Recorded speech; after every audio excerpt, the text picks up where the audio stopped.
राधे राधे दोस्तों, जय श्री कृष्णा। कैसे हैं आप सब? कान्हा जी की कृपा से आप सब बहुत अच्छे होंगे और स्वागत है आपका आपके अपने चैनल कन्नू बाबू एंड कान्हा जी की सेवा में। सो गाइस, आज हम फिर प्रस्तुत हैं और गाइस देखिए, आज हम आपको अपनी वीडियो में कान्हा जी की सेवा दिखाएंगे। हम कान्हा जी को कैसे उठाते हैं, कैसे उन्हें स्नान कराते हैं और कैसे उन्हें भोग लगाते हैं, आज की वीडियो में मैं सब दिखाने वाली हूँ। तो देखिए गाइस, यहाँ पर मैंने अपने कान्हा जी को उठा लिया है। मेरे कान्हा जी अभी सो रहे थे और मैं अपने कान्हा जी को हमेशा 3 ताली बजाकर उठाती हूँ। बहुत लाड से, बहुत प्यार से उठाती हूँ, जैसे एक छोटे से बच्चे को उठाते हैं, क्योंकि कन्नू बाबू हमारे घर के सबसे छोटे बाबू हैं और सबसे प्यारे राज दुलारे बाबू हैं। तो अब मैं अपने कान्हा जी को सबसे पहले जल पिलाऊंगी, क्योंकि जब कान्हा जी सोकर उठते हैं तो उन्हें सबसे पहले जल पिलाया जाता है और इसीलिए मैं उन्हें जल पिला रही हूँ। और देखिए, मेरे कन्नू बाबू अभी सुबह सुबह कितने सुंदर लग रहे हैं। और गौ माँ को भी मैं कान्हा जी के पास ही बिठाती हूँ रात को, ताकि मेरे कन्नू बाबू अकेले न रहे। और अब मैंने अपनी गौ माँ को भी जल दे दिया है, क्योंकि गौ माँ को भी प्यास लगी होगी। और गाइस, कुछ लोग मुझसे वीडियो में पूछते हैं आप गौ माँ की सेवा कैसे करते हैं। तो गाइस, बहुत सरल है, क्योंकि जब हम अपने घर में रोज़ रोटी बनाते हैं तो सबसे पहले रोटी गौ माँ को ही खिलाई जाती है। तो मैं सबसे पहले रोटी का भोग अपनी गौ माँ को ही लगाती हूँ और फिर वह रोटी या तो गाय वाला आता है वह ले जाता है, या हस्बैंड अपने साथ ले जाते हैं और रास्ते बीच में कहीं गाय मिल जाती हैं तो उन्हें खिला देते हैं। तो बहुत इजी से गौ माँ की भी सेवा हो जाती है। और गाइस, वैसे भी कान्हा जी के साथ तो गौ माँ हमेशा ही रहती हैं, तो इसीलिए गौ माँ की सेवा करनी भी अच्छा रहता है। वैसे आपकी मर्जी है, आप करना चाहें या ना करना चाहें। मुझसे कई लोगों ने कमेंट में पूछा था आप कैसे सेवा करते हैं, तो गाइस मेरा तो यही तरीका है। और देखिए, मेरे कन्नू बाबू को मैंने दूध पिला दिया है, क्योंकि कन्नू बाबू जब सोकर उठते हैं, और वैसे भी कन्नू बाबू हमारे घर के छोटे बच्चे हैं और बच्चे जब सोकर उठते हैं तो उन्हें भूख लगती है।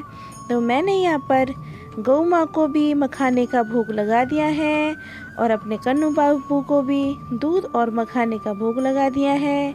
और अभी थोड़ी देर हमारे कन्नू बाबू आराम से दूध पी लेंगे, उसके बाद हम कन्नू बाबू को स्नान कराएंगे। तो गाइस, यहाँ पर मैंने स्नान की तैयारी भी कर ली है। तो सबसे पहले मैंने यहाँ पर जल लिया है और एक बर्तन लिया है, और गाइस इस बर्तन में मैं अपने कान्हा जी को स्नान कराती हूँ। यह हम खाने पीने में यूज़ नहीं करते हैं, बस कान्हा जी के स्नान के लिए ही यह बर्तन यूज़ होता है। और देखिए, यहाँ पर मैंने चंदन में सबसे पहले रोज़ वाटर मिलाया है, और जिस जल से मैं कान्हा जी को नहलाऊँगी उसमें मैंने रोज़ वाटर और गंगा जल दोनों डाल लिया है। और मेरे पास ये दक्षिणावर्ती शंख है, इससे ही मैं अपने कान्हा जी का स्नान कराती हूँ। और सबसे पहले थाली में एक स्वास्तिक बनाती हूँ, उस पर कुछ पुष्प चढ़ा लेती हूँ, और पुष्प ना हो तो तुलसी जी का पत्ता भी हम रख सकते हैं। तो देखिए, यहाँ पर मैंने कुछ पुष्प जल में भी डाल लिए हैं। और गाइस, मेरे कन्नू बाबू भी आ चुके हैं स्नान के लिए। और सबसे पहले हम कान्हा जी को स्नान कराएंगे शंख से। और मैं अपनी सब वीडियो में बताती हूँ, जब भी कान्हा जी को स्नान कराएं तो कुछ भजन या ओम नमो भगवते वासुदेवाय नमः का जाप करें, क्योंकि लड्डू बाबू को कभी भी मौन होकर स्नान नहीं कराया जाता। तो यहाँ पर कुछ म्यूज़िक भी बजा सकते हैं। और देखिए, मैंने अपने कान्हा जी को अभी जल से स्नान कराया है और अब मैं चंदन से स्नान करा रही हूँ।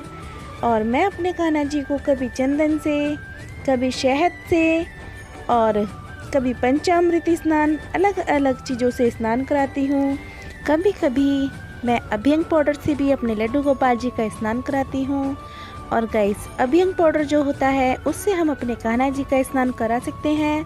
लेकिन कुछ लोग पूछते हैं क्या हम पीताम्बरी पाउडर से लड्डू गोपाल जी को नहला सकते हैं। तो गाइस, मैं तो बिल्कुल मना करूँगी।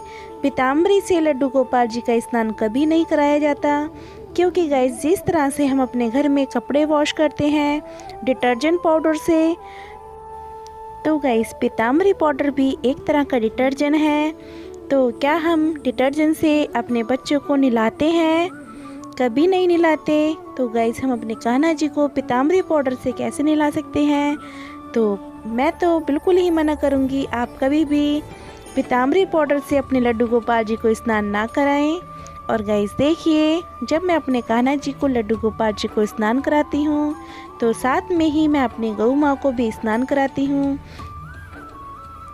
और गाइस देखिए, अब जो यह वाला जल है जिसमें हमने अपने कान्हा जी को और गौ माँ को स्नान कराया है, अब यह वाला जल बहुत लोग पूछते हैं कि कान्हा जी को नहलाने के बाद जल का क्या करना चाहिए। तो गाइस, जल को हमेशा तुलसा जी में प्रवाहित कर देना चाहिए। अगर संडे है और एकादशी है तो गाइस एकादशी के दिन जल तुलसा जी में कभी ना चढ़ाएं, क्योंकि एकादशी के दिन तुलसी मैया जी विष्णु भगवान जी के लिए व्रत रखती हैं। और अगर हम संडे में या एकादशी वाले दिन तुलसा जी में जल डाल देते हैं तो तुलसी मैया जी का व्रत खंडित हो जाता है, टूट जाता है। तो इसीलिए संडे और एकादशी में जल कभी भी ना डालें। और गाइस, संडे के दिन जब हम कान्हा जी को नहलाते हैं तो वह वाला जल हमें किसी और अन्य पौधों में डाल देना चाहिए।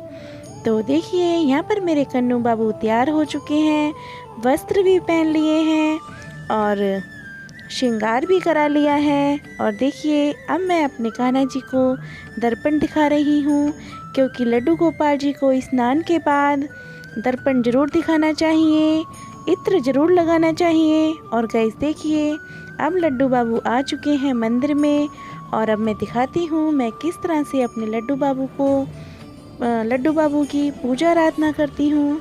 तो देखिए गाइस, यहाँ पर मैंने दीप प्रज्वलित कर लिया है और सबसे पहले चंदन का टीका अपने कन्नू बाबू को लगाया है। और उनके बाद जितने भी मेरे मंदिर में भगवान जी हैं, भोले बाबा, मोहन बाबा, विष्णु भगवान जी, सबको मैंने चंदन का टीका लगाया है। और जितनी भी माताएं हैं सबको मैंने सिंदूर का टीका लगाया है। और गाइस देखिए, मैं जितनी भी माता हैं सबको सिंदूर का टीका लगाती हूँ। और हनुमान जी को मैं हमेशा ही सिंदूर का ही टीका लगाती हूँ। तो इसी प्रकार से मैं अपनी माताओं का श्रृंगार करती हूँ। और देखिए, अब हम कर लेते हैं अपने लड्डू बाबू की आरती।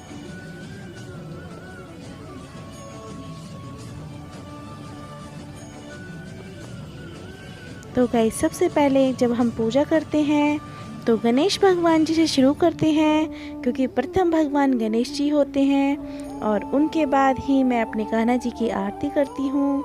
और माखन मिश्री का भोग मैं अवश्य ही लगाती हूँ अपने लड्डू गोपाल जी को, क्योंकि उनका सबसे प्रिय भोग माखन मिश्री ही होता है। और माखन मिश्री के बिना उनका कोई भी भोग स्वीकार नहीं होता। और गाइस, जब भी हम कोई भी भोग लगाते हैं तो उसमें तुलसी दल जरूर डालते हैं, क्योंकि तुलसी दल के बिना लड्डू बाबू भोग स्वीकार नहीं करते हैं। तो यहाँ पर मैंने माखन मिश्री का भोग अपने लड्डू गोपाल जी को लगा लिया है। और गाइस, पूजा आराधना भी हो चुकी है। और अब हम अपने लड्डू बाबू के लिए बना लेते हैं नाश्ता, क्योंकि लड्डू बाबू को भी भूख लगी होगी, क्योंकि पूजा करने के बाद हम भी नाश्ता करते हैं। और गाइस, कुछ लोग मुझसे पूछते हैं, कमेंट सेक्शन में पूछते हैं, आप गौ माँ की किस प्रकार से सेवा करते हैं। सो गाइस देखिए, गौ माँ की सेवा करना आपके ऊपर है। आपका मन है तो आप कर सकते हैं और मन नहीं है तो आप ना करें। लेकिन मैं अपने गौ माँ की सेवा करती हूँ, क्योंकि देखिए गाइस, जब हम कहीं बाहर जाते हैं थोड़ी बहुत देर के लिए तो अपने लड्डू गोपाल जी की जिम्मेदारी अपनी गौ माँ को ही सौंप के जाते हैं और बोल के जाते हैं, गौ माँ हमारे कान्हा जी का थोड़ी देर के लिए आप ध्यान रखना। तो गाइस फिर हम गौ माँ की सेवा करना कैसे छोड़ सकते हैं। तो जब हम मॉर्निंग में सुबह अपने घर पे रोटी बनाते हैं तो सबसे पहले रोटी गाय की निकलती है, तो उस रोटी का ही हम उस रोटी पे गुड़ रखकर अपनी गौ माँ को भोग लगा देते हैं। और फिर वह वाली रोटी हर गली में आजकल गोग्रास वाले आते हैं, तो हम वह रोटी उनको दे देते हैं या फिर हस्बैंड अपने साथ ले जाते हैं और रास्ते बीच में कहीं गाय मिल जाती है तो उन्हें खिला देते हैं। और गाइस इस तरह से हमारे गोपाल जी के साथ हमारी गौ माँ की भी सेवा हो जाती है। सो गाइस देखिए यहाँ पर मैंने भोग में पूरी बनाई है, मीठी दही ले ली है और सूखे छोले बनाए हैं। और अब हम अपने कान्हा जी को भोग लगा लेते हैं। तो सबसे पहले मैं दही से ही भोग लगाती हूँ क्योंकि लड्डू गोपाल जी को दही बहुत प्रिय होता है। तो यहाँ पर मैंने सबसे पहला जो भोग लगाया वह दही से लगाया। अब मैंने यहाँ पर छोले बनाए हैं, सूखे छोले, तो छोलों का भी भोग लगा लिया है। और गाइस यही थी मेरी आज की वीडियो। आपको अगर मेरी वीडियो अच्छी लगी है तो मेरी वीडियो को लाइक कीजिए, चैनल को सब्सक्राइब कीजिए, फैमिली और फ्रेंड के साथ वीडियो को शेयर कीजिए, बेल आइकन को ज़रूर प्रेस किया कीजिए ताकि मेरे आने वाली वीडियो की सारी नोटिफिकेशन आपके पास सबसे पहले पहुँचे। तो गाइस मिलते हैं नेक्स्ट वीडियो में, तब तक के लिए राधे राधे।